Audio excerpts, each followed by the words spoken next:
Hi folks, Dr. Rob Barrington here with some more nutrition advice. I wanted to talk today on fructose and appetite regulation, and the reason I thought that I would talk about this today was because it appears quite topical based on the introduction of a sugar tax by the United Kingdom government. Now, I don't really want to get into talking about the sugar tax and the implications for it. There's a lot of discussion about that already in the mainstream media.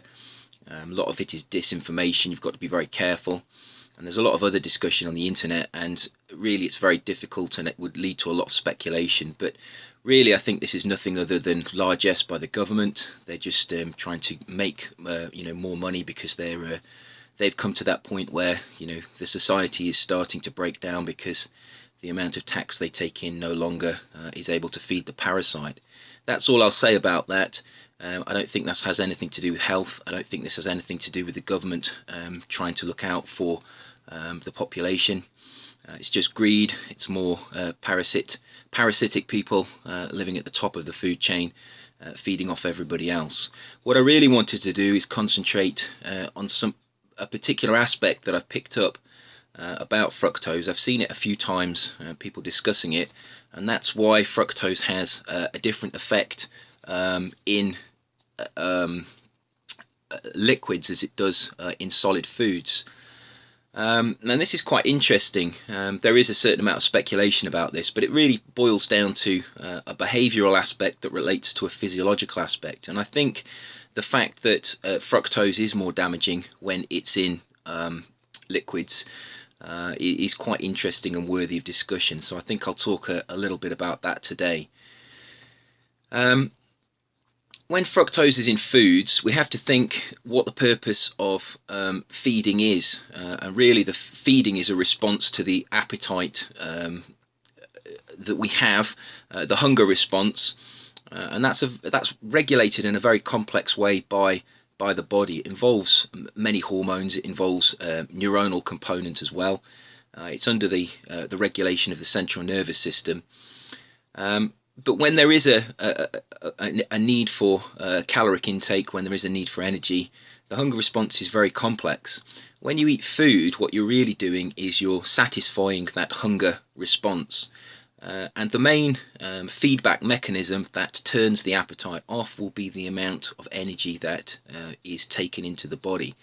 So when there's a hunger response, you will eat some food, and the body will then shut off that hunger response when it feels that it has had enough energy to satisfy its requirement. And that feedback mechanism is very important.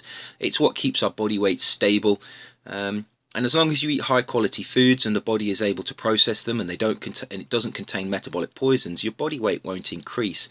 It's only when you start eating low quality foods, it's only when you start eating foods that bypass that normal regulatory mechanism that you actually start to gain weight. It's very difficult to put weight on if you eat high quality foods, and this has been evidenced many times in the scientific literature.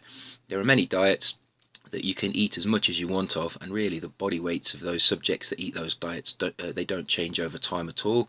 As soon as you start eating a typical Western diet with low quality foods, you can actually eat a lower amount of calories than your body requires, and you can actually still put body fat, still accumulate body fat. So it relates really to the quality of the food, but generally those appetite regulatory mechanisms will be shut off by energy. If we come to fructose and sucrose and other refined sugars and we put them in a liquid, we have to ask, what is it that we're trying to satisfy with a liquid? When we're not trying to satisfy the hunger response, we're trying to satisfy the thirst response. When we go and we reach for a can of soft drink, what we are doing is we are trying to satisfy our thirst response. You don't tend to drink a soft drink containing sugars if you're hungry. You tend to eat food. It's a different response, and your body will look for different foods depending on whether it's a thirst or a hunger response. When you're thirsty, you want liquids. Your body will see a can of soft drink, and it might want to consume that soft drink. And this is very important. The cut-off point for stopping consuming that soft drink is when you have satisfied your thirst response. There is no real component of the energy within that drink. If that drink contained zero energy, or it contained a very high amount of energy, you are still trying to satisfy the thirst response, and therefore the energy is irrelevant. And this is why it's very easy to overconsume calories, why it's very easy to overload your cells with energy when you consume soft drinks containing sugars, and also fruit juices, and any other really dilute liquid form of refined sugars. You're satisfying a thirst response, and that energy within the drink will not have any effect on that response. And therefore, if you're very thirsty and you're using soft drinks or fruit juice to be able to satisfy that thirst, you will keep piling the energy into your body until that thirst response is turned off, and that can be very easy to make it very easy to overconsume the energy. And that's the real distinction between food and the liquid form of refined sugars. Generally, when you eat whole foods contain a mixture of carbohydrates. It's very unlikely that you will consume a source of one type of sugar when you eat food. Mainly foods are a mixture of starches, they're a mixture of sugars. Even fruits that contain sugars tend to have a mixture of sugars in there. Now that's important because fructose doesn't stimulate the release of insulin, and insulin is probably the primary hormone that will cut your appetite. It feeds directly into the central nervous system, and as insulin goes up, your hypothalamus detects the rise in insulin. It therefore infers there's a rise in blood sugar, and it will therefore reduce your appetite. Now fructose doesn't have that effect. It doesn't cause the release of insulin, and therefore it bypasses the main appetite regulatory mechanism. You're much more likely to consume fructose on its own, or fructose with only one other sugar. If you're consuming high fructose corn syrup or sucrose, you're much more likely to consume a lower range of sugars of carbohydrate foods when you consume a liquid, and therefore you're much less likely to stimulate insulin to the same amount. Fructose in foods, even if you eat fruit, you tend to eat fruit with other foods, you will have glucose in those foods, and the glucose will probably, if you're eating food, be quite a considerable amount that's in your stomach, and that will stimulate insulin, which will turn your appetite off. Fructose in soft drinks gets around that appetite regulatory mechanism. So this is the real distinction. When you're looking at fructose in liquids, you're satisfying a thirst response and the energy is irrelevant. When you're consuming fructose in foods, you're satisfying a hunger response, and the energy is the primary determinant of when that hunger response is turned off, and therefore it's more in line with your actual body stores and requirements of energy. And this is the real reason that when you're thirsty, you should really only drink water or tea or something that doesn't contain any energy, because you're trying to satisfy a response that is after the liquid, not the energy component. So that's quite interesting, and I think that's one of the main reasons that fruit juices and soft drinks are particularly obesogenic. They have this problem where they bypass the regulatory mechanism. Now, one other thing to say about this is that the calories that you get when you overconsume soft drinks are not what causes you to get fat. Your body has a very intricate mechanism of negative feedback to know how much body fat it has and how much it requires. Now, the problem that you get is that system breaks down when you get insulin resistance. The insulin resistant state leads to a state of leptin resistance, and when you develop leptin resistance, the signal between your fat cells that tells you how fat you are and your brain, which is trying to respond to that weight gain if you've put weight on, is cut. There is no signal to the hypothalamus to say, we've increased our fat stores, we need to burn more energy, we need to reduce our appetite.